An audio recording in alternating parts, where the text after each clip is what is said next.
New details emerging surrounding Jeffrey Epstein's apparent suicide. The multimillionaire was in a Manhattan prison awaiting a trial on sex trafficking charges.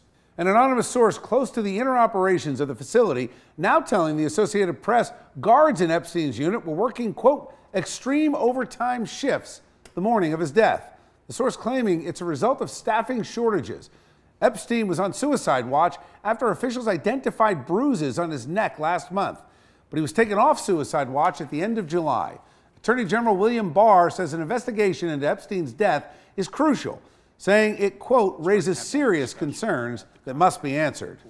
All right, let's bring in a legal expert, our regular panelist, Bob Bianchi, who is a former prosecutor and now defense attorney.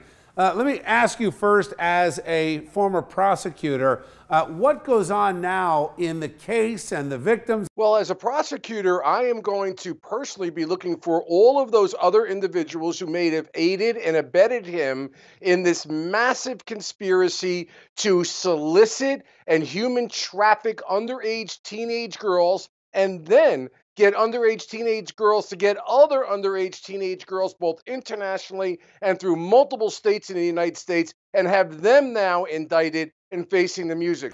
I got to tell you, I'm not a conspiracy theorist, but man, this is a very strange coincidence. Throughout history, you hear stories about different criminal gangs, mafia, etc., having people killed in prison. Does this thing stink to you? Every unattended death is a murder case.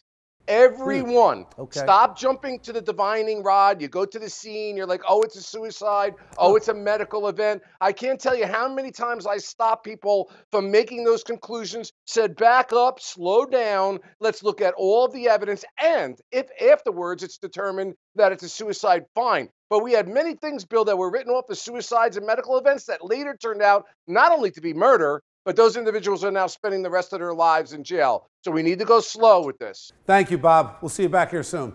You got it, Bill.